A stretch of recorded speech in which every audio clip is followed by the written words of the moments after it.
Good morning, everyone.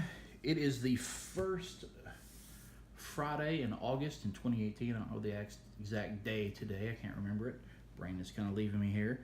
But I wanted to take another look at the Humble Land Bible, being it's a New King James, and also look at a couple other New King Jameses I have that are single columns, and even one that's not a single column, it's a double column layout. All these are considered premium Bibles, to kind of compare some premium Bibles and look at them.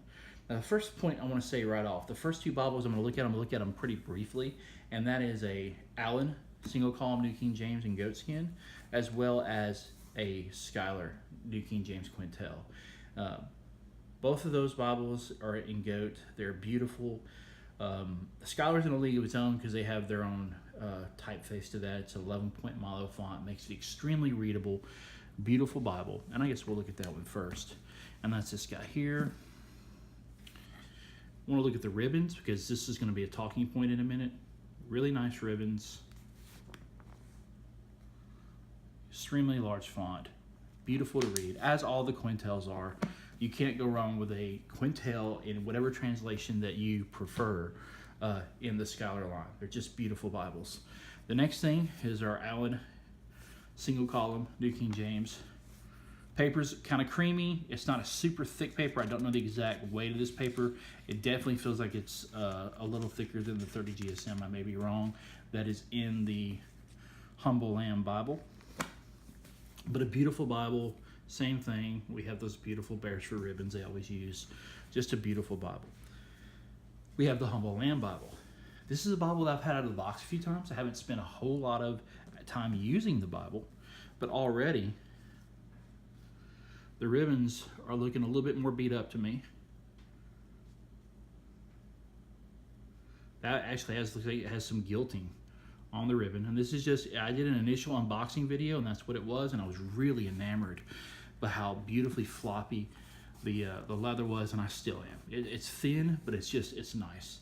The binding doesn't feel real loose or anything, so we'll just see how it holds up over time.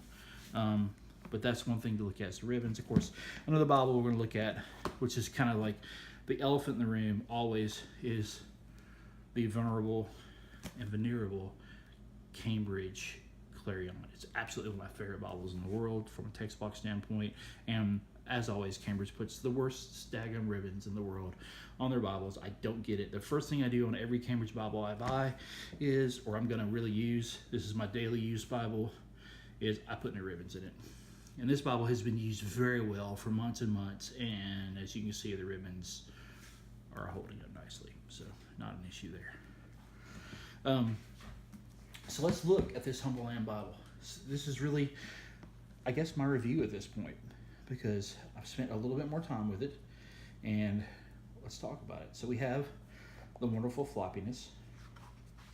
We have the images, which was a huge selling point for this Bible, where they have these beautiful images that they put there. And like I've discussed before, from a distance, it looks like there's some type of defect in the image, but really it's just the text ghosting through, and you can see it on this side too. You can see the block where it's ghosting through the image. When you get close up on the image, you'll see it's very clean.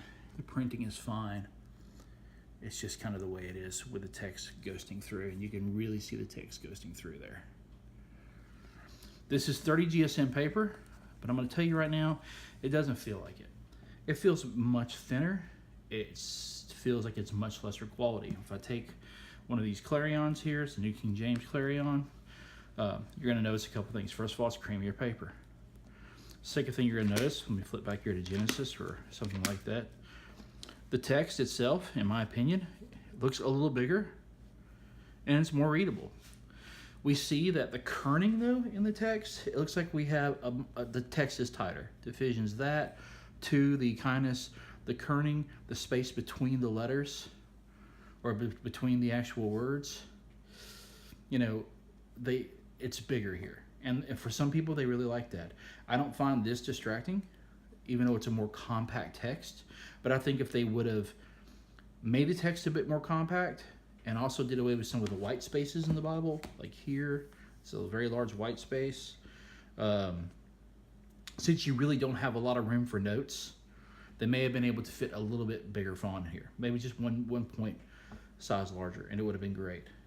And already, I mean, just looking at the paper, I mean, like I said, this Bible here, this is used constantly by me. As you can see, the gilt's marked up. It's not perfect. I mean, this goes everywhere. It goes in my bag. It goes everywhere. This is my go everywhere Bible. It's, you know, I love this Bible. But just looking at the paper, it doesn't look to me already. This paper in general just looks kind of beat up to me. It's the waviness, the thinness of the paper, and that's just kind of the nature of this Bible because of the quality of the paper. Another thing I noticed is we're fine here. You see a little bleeding of the art gilt here on the edge if you really zoom in.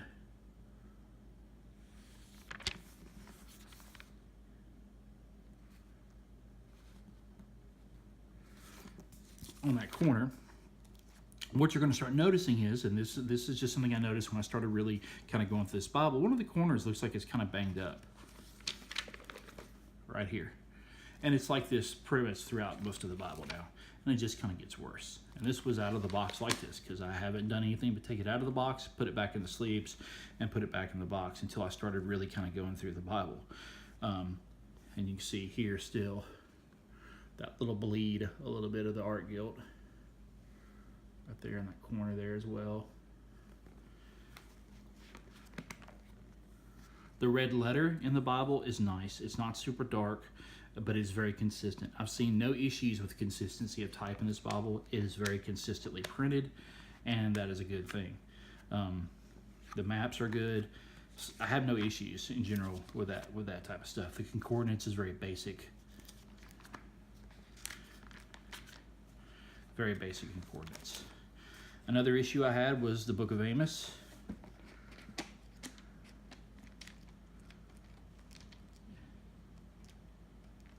In the book of Amos, in the very first chapter, get it up here, there was a big wrinkle right down the middle of the page. And that was kind of frustrating for me too, because, you know, with paper this thin, you know, I'm going to have to work that guy out.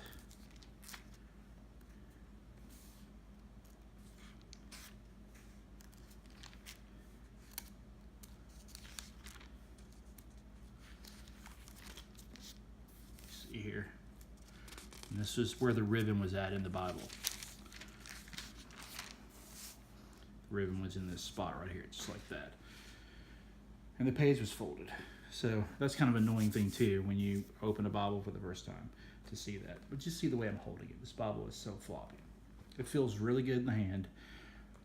I like the Bible, even with all the criticisms. The thin paper, the kind of smallish font, especially for a block of this size, the cheap ribbons, the thin binding, the bleeding art gilt, everything that I'm starting to really notice about the Bible as I'm beginning to nitpick it. For $129, which you can still buy them today, this Friday, while they still have them available with a coupon code. You can find it on Humble Lamb's Facebook page. They have the coupon code there. It's still a fantastic Bible. At $129, I really don't think you can beat a Bible of this quality for this price. So at the end of the day, even with all my criticisms, even with all my critiques, would I buy another one? Yes, I would. Would I feel bad giving this as a gift? No, I would not. I think they're great. I'm actually really excited to have it. I even ordered another one because I didn't have the red one. I had the blue and the purple, or the amethyst as they call it. So I wanted to kind of complete my collection there. So that's just another look at this and something to look at. And I know some people had asked about the difference in this and the Clarion from a font perspective. And that's another reason why I wanted to bring this up and show it so that people could see the differences in the font. So if I go to Psalms, or Psalms would be another good one too, so we can look at the layout.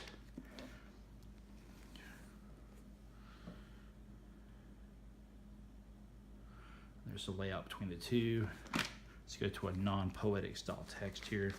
Look at that. And we can see our Bible there. And once again, you know, if you don't want to get a Humble Lamb and you're looking for a single column text Bible, I don't think you can beat the Clarion. It's just another option for you. You can get it in calf split, very reasonable price. You know, you can find them for under $100. And if you search around, on some of the groups online and eBay and stuff like that, you can oftentimes get them even cheaper. So just something to look at there. So just another quick look at the Humble Lamb and also comparing it to some of the other premium Bibles that are out there.